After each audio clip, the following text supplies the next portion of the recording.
नमस्कार दोस्तों, आज हमारी कहानी का विषय है असहाय माता पिता। राधा जी अभी सारे घर का काम निपटा कर बैठी ही थी कि देखती है सामने उनका बेटा रोहन चुपचाप गुमसुम सा बैठा है। अरे बेटा रोहन, तू कब आया और इतना उदास क्यों बैठा है? आज तो तेरी परीक्षा का परिणाम आना था। क्या हुआ, कितने अंक आए हैं? राधा जी ने हैरानी जताते हुए अपने बेटे रोहन की उदासी का कारण पूछा तो रोहन ने निराश होकर कहा, माँ, मैंने फर्स्ट डिवीजन से परीक्षा पास की है। अरे, यह तो खुशी की बात है ना? माँ ने चहकते हुए कहा। वो बात यह है कि मेरे दो दोस्त आगे की पढ़ाई के लिए विदेश जा रहे हैं और माँ, मुझे भी। कहते कहते रोहन चुप हो गया। अच्छी तरह जानता जो था अपनी माँ को और घर की आर्थिक स्थिति को, रोहन फिर से हिम्मत जुटाकर अपनी माँ से हिचकिचाते हुए कहने लगा, लेकिन माँ, अगर मैं वहाँ से इंजीनियरिंग की डिग्री हासिल कर ली तो मेरी लाइफ सेट हो जाएगी और हमारी सारी परेशानियाँ दूर हो जाएंगी। रोहन ने उत्साहपूर्वक अपनी माँ को आश्वासन देते हुए कहा। बेटे के विदेश जाने की बात सुनकर राधा जी स्तब्ध हो गई। उनके आश्चर्य का ठिकाना न रहा। यह विदेश में पढ़ाई करने की बात तूने सोची भी कैसे भाई? यहाँ इतने अच्छे कॉलेज हैं, पढ़ाई तो तू यहाँ भी कर सकता है ना। और फिर तुझे तो पता ही है माँ बाबूजी हमारी पढ़ाई का खर्चा कितनी मुश्किल से उठा रहे हैं। अपनी माँ को परेशानी की हालत में देखती हुई बेटी कोमल कड़कते हुए स्वर में बोली, बेटा, तुम्हारी पढ़ाई लिखाई के खर्चों के कारण यह मकान पहले से ही गिरवी पड़ा है। हमें तो यह भी आस नहीं है कि इस मकान को हम कभी कर्ज से छुड़ा भी पाएंगे। तेरे पिताजी के दूध की डेयरी के व्यवसाय से तो केवल हमारा रोजाना का खर्च निकलता है और फिर विदेश जाने का खर्च तो उठाने का हम सोच भी नहीं सकते। वहाँ की पढ़ाई पर तो और भी अधिक खर्च आएगा। माँ, आप समझ नहीं रही हैं मैं क्या कहना चाहता हूँ। इस समय लिया गया एक सही फैसला मेरी आने वाली जिंदगी को आसमान की ऊंचाइयों तक लेकर जा सकता है।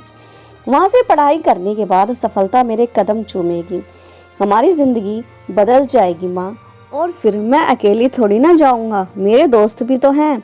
जब उनके माता पिता को उन्हें देश भेजने में कोई हर्ज नहीं है तो आपको क्या परेशानी है? पर बेटा, तेरी बहन की भी पढ़ाई का खर्च है, थोड़ा समझने की तो कोशिश कर। माँ, आप तो बस खर्च की रट लगाए रहती हैं, एक बार मेरी बात मानकर तो देखिए। अरे माँ, मैं जुआ खेलने नहीं जा रहा हूँ, बस अपनी पढ़ाई के लिए पैसा खर्च करने को कह रहा हूँ। जब मैं कमाने लगूंगा तो आप लोगों के सारे कर्ज उतार दूंगा।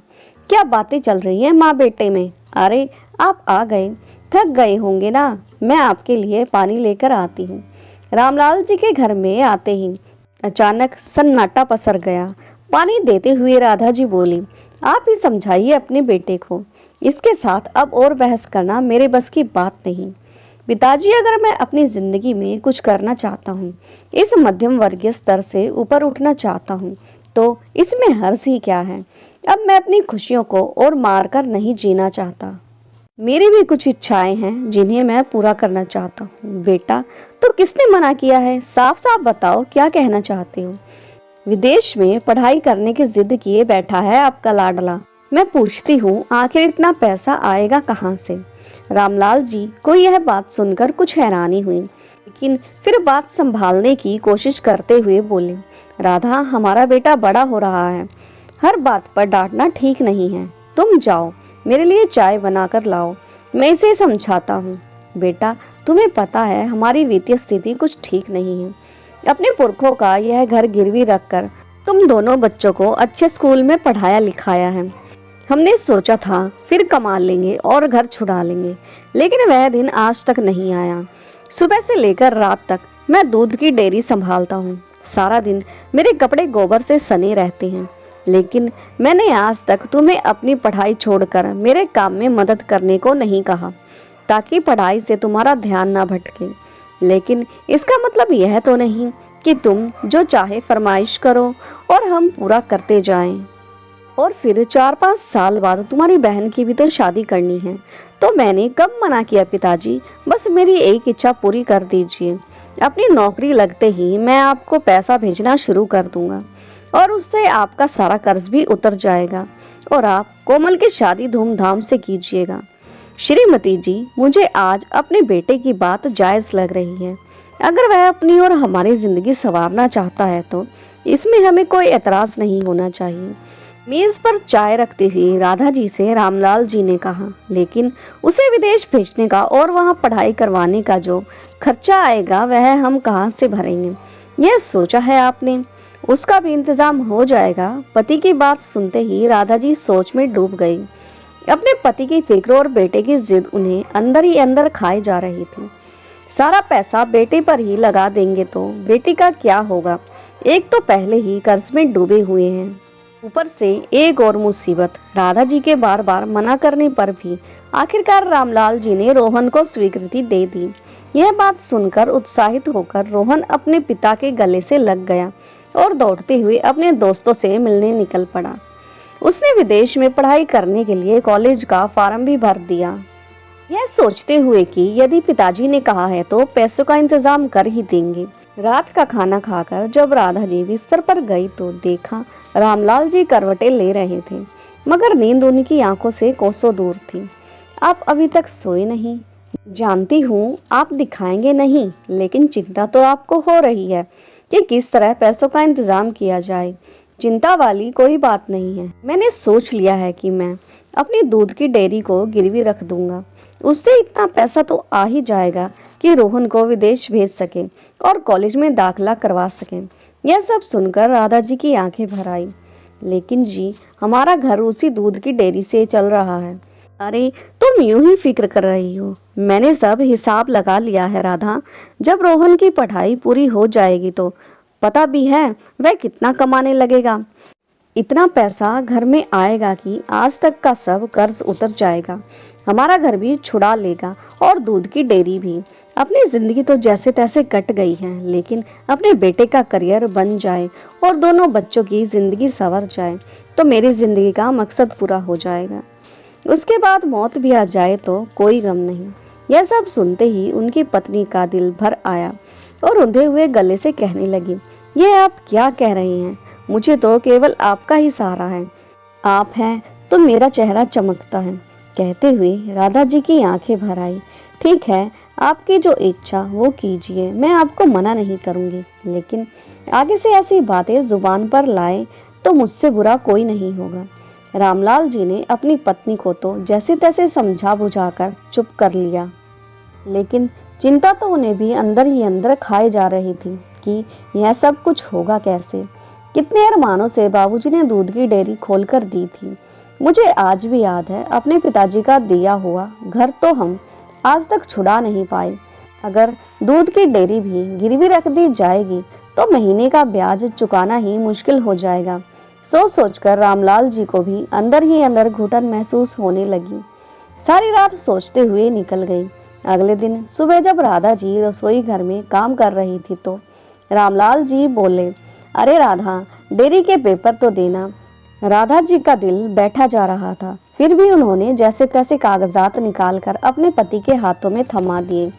राधा, मैं पहले बैंक जा रहा हूँ, लोन के लिए अप्लाई करना है, उसके बाद डॉक्टर को दिखाने जाना है, तो थोड़ा समय लग जाएगा। राधा जी घबरा गई। क्या हो गया जी आपको? अरे कुछ गंभीर बात नहीं, कल से हल्की सी घुटन महसूस हो रही थी तो सोचा डॉक्टर को दिखा दूं, आने में देर हो जाएगी तो तुम चिंता मत करना। कहते हुए रामलाल जी निकल गए। राधा जी अपने पति को सवालिया नजरों से देखती रह गई। उनके चेहरे पर चिंता की लकीरें वह साफ देख पा रही थी, लेकिन कुछ भी कर पाने में असमर्थ थी। शाम को रामलाल जी थके हुए से घर लौटे। क्या हुआ, क्या कहा डॉक्टर ने? राधा जी ने पूछा तो रामलाल जी कहने लगे, अरे कुछ नहीं, उल्टा सीधा कुछ खा लिया था जिसके कारण एसिडिटी हो गई थी। डॉक्टर साहब ने दवाई दे दी है, अब मैं ठीक महसूस कर रहा हूँ, तुम चिंता मत करो। दरअसल रामलाल जी को दिल की बीमारी हो चुकी थी और डॉक्टर ने उन्हें हार्ट सर्जरी कराने की सलाह दी थी, लेकिन पैसे की कमी की वजह से हार्ट सर्जरी कराना अभी संभव न था। पत्नी और बच्चे चिंता करें यह सोचकर घर पर भी किसी को कुछ नहीं बताया। दिन बीतने लगे। आखिर वह दिन भी आ गया जब रोहन को विदेश भेजने की सारी तैयारियां हो गई। बैंक से लोन लेने की स्वीकृति मिल गई। उसके विदेश जाने के लिए टिकट बनवा दिए गए। ऊपर से कुछ पैसा रोहन के बैंक अकाउंट में भी जमा करवा दिया गया। भीगी आंखों से राधा जी और रामलाल जी ने अपने बेटे को खुद से मीलों दूर भेज दिया। राधा जी और रामलाल जी की आंखें उस हवाई जहाज को दूर तक देखती रहीं जिसमें रोहन बैठा था। हमारा बेटा हमसे दूर चला गया जी, बहुत दूर, कहते हुए रीना जी अपनी आंखों के आंसुओं को रोकने की असफल कोशिश कर रही थी। रामलाल जी भी भाव विभोर होते हुए अतीत की यादों में खो गए। अभी कल का ही दिन लग रहा है जब रोहन का जन्म हुआ था। हमारे आंगन में रोहन की किलकारियां गूंज रही थी। कितने लाड प्यार से बड़ा किया था हमने उसे। माँ बाबूजी, चला गया है आपका लाडला बेटा, यहाँ खड़े होने का कोई फायदा नहीं। कोमल की बातें सुनकर उन दोनों को जैसे झटका सा लगा और वापस वर्तमान में आ गए। बस 3 साल की ही तो बात है, वह तो यूं ही निकल जाएंगे। कोमल ने अपने माता पिता की आंसुओं से भरी आंखें देखते हुए कहा। उन्हें दिलासा देने की कोशिश की। कुछ दिनों बाद फोन की घंटी बजी। अरे भाग्यवान, रोहन का फोन आया है। बात करो अपने लाडले बेटे से। तू ठीक तो है ना? खाना तो ठीक से खाता है ना? अपनी तबीयत का ख्याल रखना, वहाँ हम लोग नहीं हैं तेरा ध्यान रखने के लिए। कहते कहते राधा जी अचानक रोने लगी। राधा जी तुम भी ना, कहते हुए रामलाल जी ने फोन ले लिया। देखते ही देखते कुछ साल निकल गए। रोहन का फोन आना अब कुछ कम हो गया था। आजकल तो वह फोन ही नहीं करता, कुछ बताता भी नहीं। वहाँ सब कैसा चल रहा है? राधा जी चिंता भरे स्वर में बोल ही रही थी कि उसी समय रोहन का फोन आ गया। माँ, मुझे नौकरी मिल गई है, बहुत बड़ी कंपनी है और पैकेज भी बहुत अच्छा दे रही है। कुछ ही महीनों में हमारी सारी परेशानियां दूर हो जाएंगी। यह सुनकर माँ और पिताजी की खुशी का ठिकाना न रहा। पिताजी तो पूरे मोहल्ले में मिठाई बांटने के लिए वहां से चले गए, लेकिन मन ही मन माँ को अपने बेटे से दूरी बर्दाश्त नहीं हो पा रही थी। बेटा, पढ़ाई तो तेरी हो गई है, तो फिर अब यहीं आकर नौकरी करना। अब तो तुझे यहाँ भी नौकरी मिल जाएगी, लेकिन माँ, जो तनख्वाह मुझे यहाँ मिल रही है वह अपने देश में नहीं मिल पाएगी। मुझे कुछ समय यहीं रहकर नौकरी करनी पड़ेगी। चलो कुछ उम्मीद तो जगी। हमारा मकान और दूध की डेयरी सब कर्ज से छूट जाएगा। राधा जी ने राहत भरी सांस लेते हुए फोन रख दिया। उसके बाद कुछ महीने और बीत गए। रामलाल जी की तबीयत भी धीरे धीरे बिगड़ती जा रही थी। डॉक्टर को दिखाया तो डॉक्टर ने तुरंत सर्जरी करवाने की सलाह दी, लेकिन रामलाल जी ने यह सोचकर सर्जरी को अभी टाल दिया कि जब बेटा पैसे भेजेगा तब कुछ सोचेंगे। लेकिन रोहन का तो फोन ही नहीं आया। अरे राधा, तुम्हारे बेटे का फोन मिलाना तो। कितने दिन हो गए हैं, अब तो फोन भी नहीं आता उसका। जी, थोड़ी देर पहले ही लगाया था पर उठाया नहीं उसने। अपने काम में व्यस्त होगा शायद। राधा जी जानती थी कि बैंक की किस्त चुकाने का समय नजदीक आ रहा है और पैसा बिल्कुल खत्म हो चुका है, इसलिए चिंता की गहराती हुई लकीरों को साफ साफ देख पा रही थी अपने पति के चेहरे पर। अजी, मैं वो कह रही थी कि मेरे कुछ गहने पड़े हैं, अब पुराने डिजाइन के हो चुके हैं, मैं उन्हें अब नहीं पहनती और मुझे कुछ खास पसंद भी नहीं। आप ऐसा कीजिए, उन्हें बेच दीजिए। वैसे भी रोहन की नौकरी तो लग ही गई है, उसकी शादी पर नए गहने बनवा लूंगी। रामलाल जी का दिल तो पहले ही बैठा जा रहा था। अब राधा के इस प्रस्ताव ने उन्हें और बेचैनी में डाल दिया। अवाक रहकर वह अपनी पत्नी को देखे जा रहे थे। उनके पास भी और कोई चारा नहीं था।